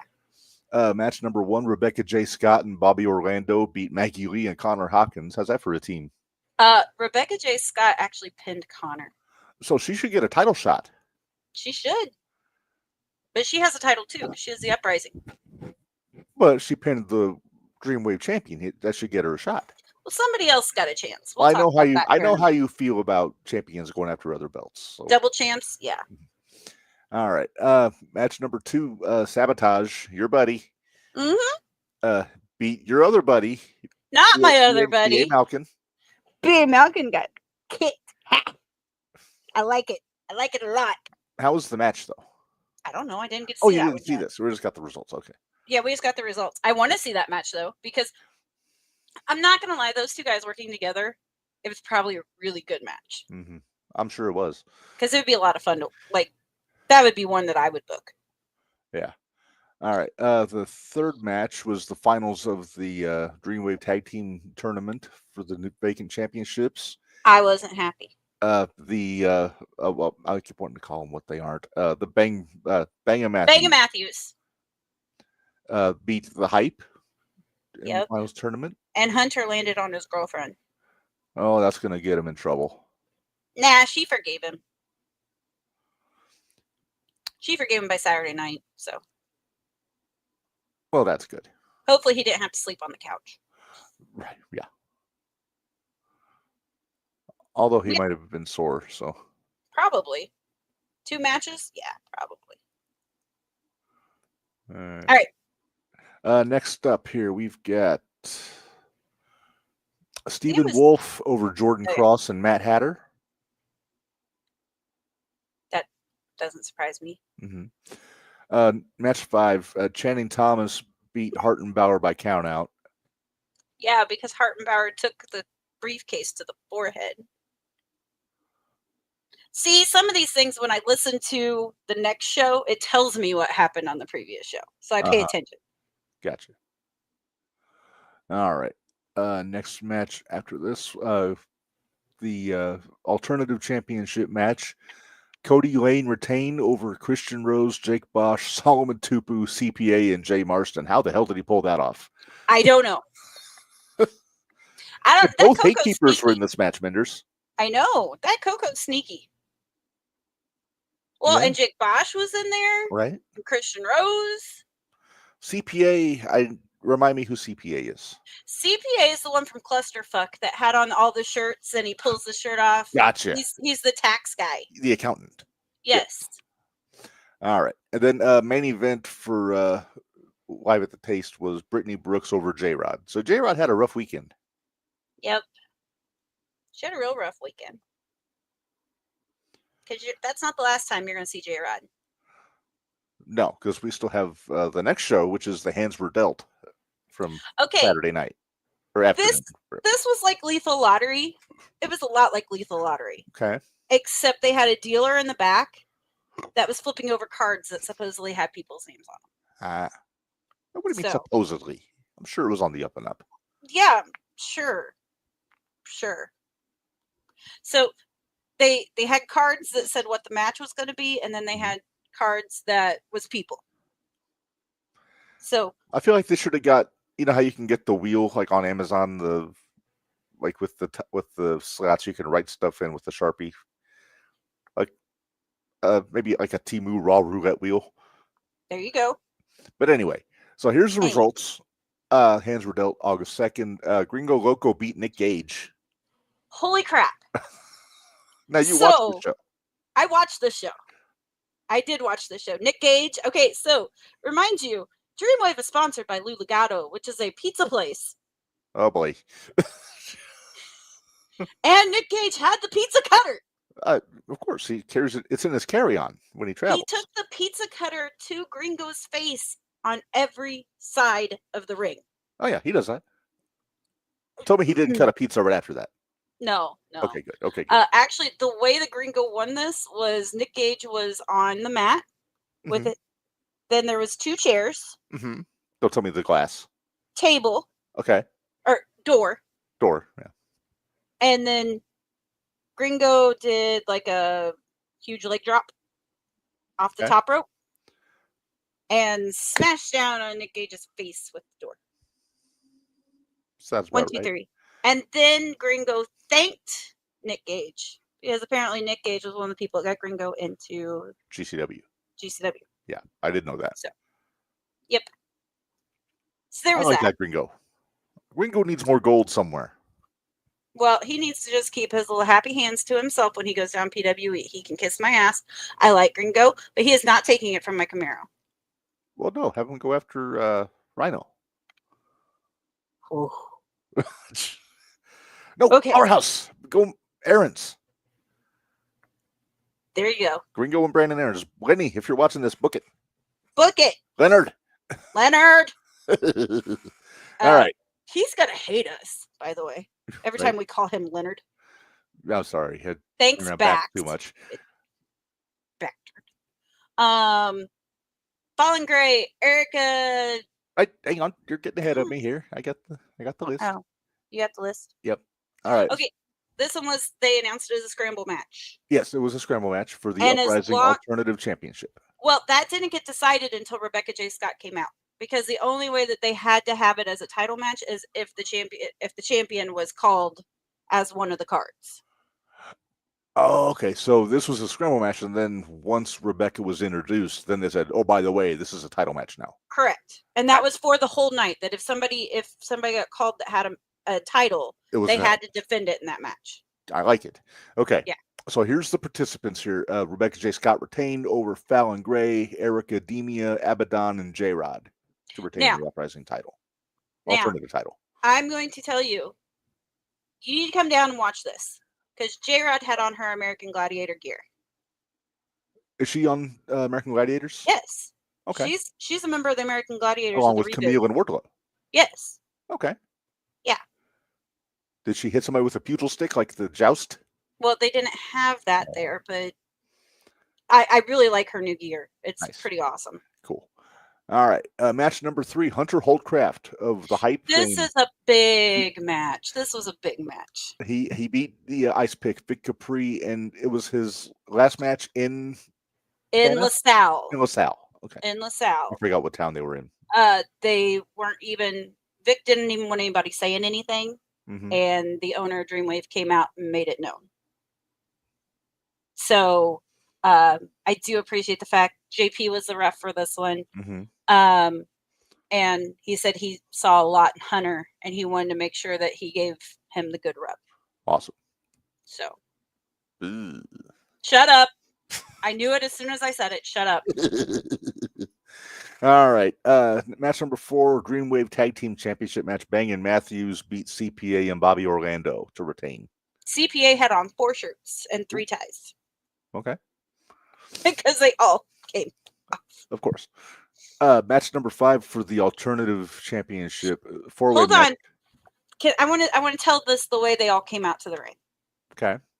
Because you know who all's in it. Uh-huh. But that's not the way they came out. Did the champion come out first? Okay, so it was known there was going to be a title match. Yes. From the beginning. Coco Cody Lane came out first. Then it was 12 Gauge. Mm-hmm. Gage Noonan of the Hype. Uh-huh. And then Christian Rose. Mm-hmm. And then they were all like, all right, who's the other one going to be? Mm-hmm. And then a concert started. Oh, boy. And Becca, B3CCA, got added to this mix. Becca with the 3. She held her own in this match. Oh, I'm sure she did. She really did. Although Christian Rose looked really confused when she came out. Christian doesn't do a lot of intergender stuff, does he? No, he doesn't. And he looked real confused when she came out. Like, where do I put my hands? He's thinking. Right? Exactly. That'd be what I'd be thinking. Right? Where do I put my hands where I'm not going to get slapped for real? Exactly. But yeah, Coco retained. So. Okay. Cody Lane, yes. Yes. All right. Match number 6 for the Dreamwave Women's Championship. Maggie Lee defeated Amira to retain. Amira just got back from Japan. And Maggie Lee only won with a roll-up. So. Not the most elegant finish. This next one. Match number 7. Oh, jeez. Channing Thomas and Stephen Wolf beat Donovan Dijak and Hartenbauer. How's that for a tag team? Yeah, well. I'm going to take a wild guess that Sydney Bacabella factored into this somehow. Oh, yeah. He sure did. And, I really find it interesting how he can grab all of his hair off of his head at once and throw it at people. And then it grows back. It grows back so fast. It does. He's like a so anyway, Channing Thomas and You Stu just want to say won. Channing Tatum, didn't you? I did. But they won. However, Dijak actually hit Hartenbauer with the briefcase. So is he with Sydney now? Dijak missed Channing and hit Hartenbauer with the Okay, briefcase. so it wasn't malicious. He just misfired. He just missed. Okay, so that's got to lead to a match though. Dijak and Hartenbauer. At their October show, it will be Hartenbauer versus Dijak because they decided they wanted to rip each other's heads off. Hoss fight. And I'm so proud of Dijak because he made sure he used the tag rope. Like he even held it up like this and used it. It was so great. All right. So Dijak was throwing chairs in the ring. I had to yell legs. It cleared the locker room. In October, it's Hartenbauer versus Dijak in a Buried Alive match. What show was it? The SummerSlam that we were texting each other back and forth legs every time somebody was. I think it was the ladder match. It was the TLC match. Yep. All right. Main event, Minderz, for the Dreamwave Championship. Connor Hopkins retained over Brittany Brooks. That was a shocker. Because but you tolerated it though. I tolerated it, but JP threw out one of the little Coyotes. dorks from Coyote. Well, they're not Coyotes anymore, but they didn't say their name, and I didn't Coyotes. catch it. Then after, because actually Brittany had Connor beat twice. Okay. But then he hit his finish. Brittany got out, whatever. But then music hit, and Channing Thomas brought out him, and Sydney came out. This is when Sydney threw his hair. And his voice kept breaking. I was like, yeah, that's what you get for 3 shows. Or at least 2 shows in one day. That's what you get. But Channing Thomas actually stated that he is going to be cashing in October on Connor because he wants Connor at his best. So not he wants the to most beat him at the thing best. to say. You'd think he'd It's not. Although, I mean, Sydney's still there, so true. It could still work. That rascally Sydney Bacapella. And actually, Fallen Gray was supposed to be on Uprising, but she had travel issues. Gotcha. So she didn't make it. But she made it to the other one. Well, it sounds like a fun weekend for Dreamwave, though. It was. It was a lot of fun to watch. I'm going to see if I can try to find that other one, though, because I want to watch that BA Sean Logan match. Yeah.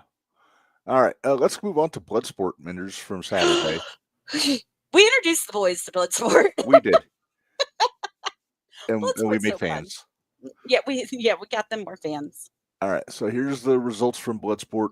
It should be pointed out, Masha crashed, busted open on Friday, and tried to start shit with Natty on the air.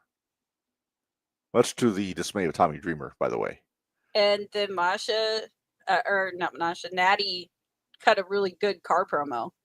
I was proud of her car promo. Mm-hmm. Bloodsport Natty is so much better than WWE Natty. I agree. All right, so here's our results. Matt Mako defeated Ray Jazz in the opener. Yes. Janai Kai beat Jordan Blade. I was surprised by that one. I was surprised she didn't win with a kick. Right. Well, that's true. Well, she kind of did. She hit that big thrust kick. But Simon Gotch beat Nick Camarado in his American flag Sandman pants. That must have been when I came inside because I don't remember watching that one. Yeah, you weren't in the Bitch Barn for that one. Ah, gotcha. But Camarado was really good, though. Was he? Yeah. It doesn't surprise me because I think Camarado is really good. Another guy that didn't get booked effectively in AEW. We're going to see a little something different out of Camarado. And we'll talk about him again when we talk about Jersey Championship. But match number 4, Charlie Dempsey beat Dominic Guarini from Violence is Forever. I'm sure that was a good one. It was really good. Match number 5, Royce Isaacs beat Ivar of the War Raiders. I saw that. Mm-hmm. With tap out, no less. Yeah. Well, that was just the way he grabbed a hold of his arm and turned it. I was like, oh boy, yeah, that's done. He's done. Mm-hmm. Match number 6, Timothy Thatcher beat Slade by disqualification because Slade bit him. Slade bit him. Oh, and Thatcher was pissed. Yeah, I think that there's going to be a match of GCW between those two. There better be. Oh, They're Thatcher better. pretty much said it. He said, "I'm going to come to Yeah. your house and have a fight." But I'm not sure I want to go to his house. If you're going to GCW, it's like no, no, hell no. A lot of pointy things and Lots of pointy things. Mhm. I don't like it. Match number 7. Eric, also with the War Raiders, beat Minderz. I know. Man, Minderz was out for a bit. Yeah, He got knocked gloopy. This was Minderz' first Bloodsport event, but he did have a match with Josh Barnett and Bloodsport Rules before this, like on another show. But he did a good job. He did. I was very proud of Minderz. He was one of the only ones that came out in his gear. Yeah. Like He did. Caps and the vest. Came out in the chaps, and the vest, the hat, everything. Match 8. I'm sorry, fight 8. MLJ always called it a fight. He didn't say matches. Pete Dunne beat Jonathan Gresham. I began to wonder. I thought Jonathan was going to get him. But that was the one that it was real quick. That tap out was quick. Mm-hmm. Because he I don't know, just the way he grabbed his wrist or popped the elbow or whatever, but they were going at it. Next thing you know, he was tapping. Mm-hmm. All right. Then main event, Natty Neidhart beat Masha Slamovich. Natty was pissed. Yeah, spicy Natty, we call it. Yeah, we like spicy Natty. Yes. We want to see that Natty on our television. We want to see that Natty on our television. Yes. All right, let's get to JCW because we're pushing 2 hours. I'm not sure we're going to get our other podcast done. I think we'll be all right. I mean, the other one's going to be about 45 minutes. So. Okay, but I need a break. Unless you want to start really early tomorrow. No, I can't. I can't start early tomorrow. Okay, then we got to suck it up. All right. Jersey Championship Wrestling High Noon. This was on Sunday at about 11 o'clock a.m. on YouTube. Okay. If you want to go back and watch it. I need to go back and watch that one. Okay. Starts off with the number 1 contender scramble match for the World Championship. Charles Mason beat Emerson Jane, who you remember from the Drew Parker dart fuckery from the night before. Yes. Kevin Koo, also Violence is Forever. Manny Lowe, Ryan Clancy, and Mr. Danger. Mr. Danger. Okay. Mr. Danger. Yeah. Not Dr. Danger. Right. Same guy. Same guy. But yeah, Mason, I was not surprised by this. I wouldn't be either. No. Charles Mason is so good. And he really plays that psycho heel so well. Yeah. I know that face. What did you do? I'll send you. Okay. Match number 2, Matt Mako, who you remember from Bloodsport, beat LeBron Cozone, who's this big hustle can do. I want to see Cozone against Camaro. Okay. I'm just throwing that out there at some point. Hey. Yeah, that's what I saw. Okay. Yeah, really good back and forth match here. Mako won with just technical wrestling. He's a submissions guy. So, not a big shock there. But Cozone was doing a little bit of eating in this match. Okay. Match number 3, Mara Sade, who I just now realized is Jakara Jackson. No. I saw her at the last JCW show I watched, but I didn't put 2 and 2 together because she didn't have the entrance and the gear and everything. Mm-hmm. But Mara Sade defeated Lena Cross, who at the last JCW show teamed up with Megan Bain against Yamashita and Billy. Okay. Good match. Yeah. Match number 4, hardcore match.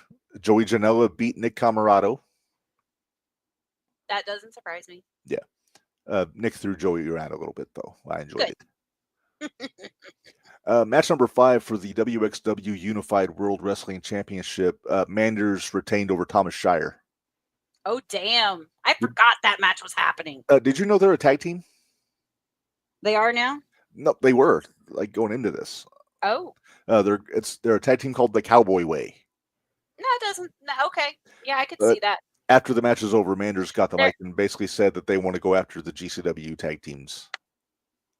So Shire might be getting some bookings. Nice. I like that, Thomas Shire. Yeah, that was a good match. Thomas Shire's damn good. He is one of the premier. And so is Minderz. Yeah, he was one of the premier. All right. Match number 6. It was an 8-person tag match. Billy Starks, Orsi, and Top Team, which is Jay Lucas and Teriyaki on one team. I can't stand that guy's name. I'm sorry. I know.